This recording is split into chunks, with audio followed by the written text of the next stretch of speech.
A sad observation is what parents experience during December, if not early January. They receive coercive lists of items that need to be bought and brought by their learners at the school. I'm not talking about the buying of two choir or one recommended book. No. But a list of items. They can range from floor polish, 500-page of A4 copy paper, typically known as Typec, tissue paper, etc. As if this was not enough, some school parents are requested to supply half of the books, the exercise books, to be used by their learners and still clothe those exercise books. This is costly, but more importantly, some SGBs are not acting ethical here. During budget meetings, these lists are normally not communicated to parents. Had they been communicated to parents during the budget meeting, parents can engage and raise their concerns or affordability towards such a list of items that they need to buy. And a resolution by and for parents be reached at those particular budget meeting. That is why I always encourage parents to request copies of allocations and budget or proposed budgets for that financial year so that they can reconcile any surprises.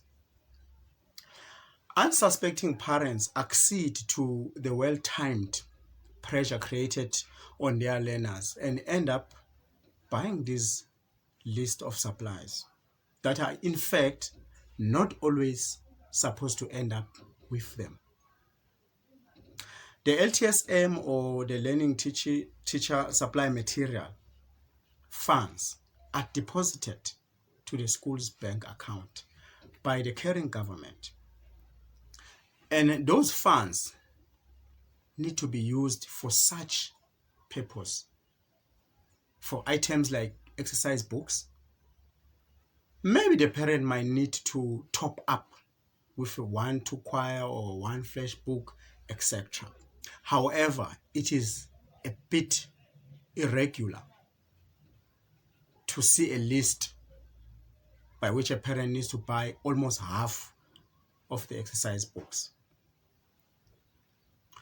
The government mandates and even ring fence about 50% of the school's allocation for this LTSM purpose. That is to say, money to buy for school exercises. The current government does allocate money to the SGB so that the SGB can buy exercise books so that parents don't have to buy exercise books.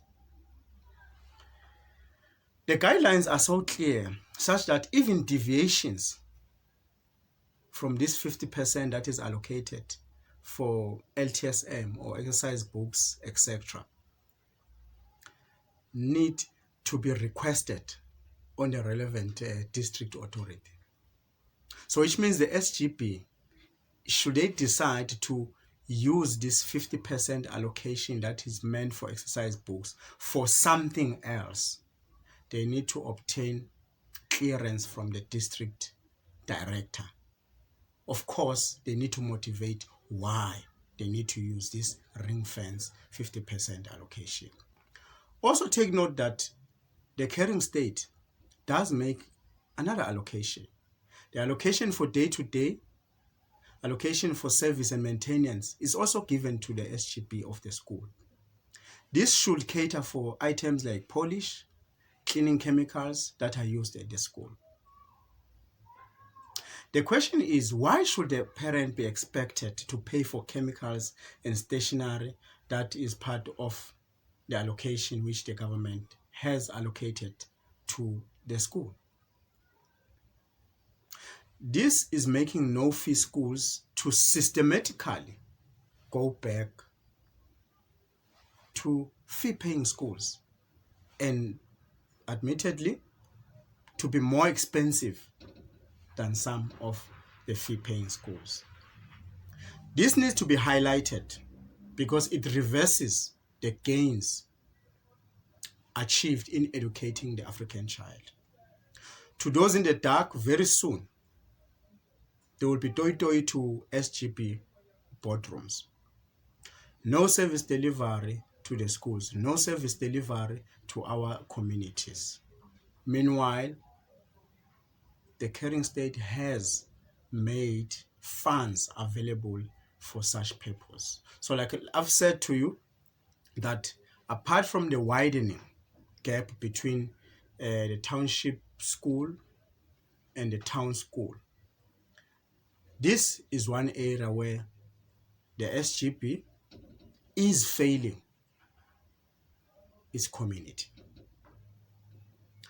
As a result, no fee schools, which majority of them are township schools or our black schools, are becoming fee-paying schools and are becoming expensive. As a result, parents ship out their kids from these no-fee schools and ship them in to fee-paying schools with the hope that things will work out better.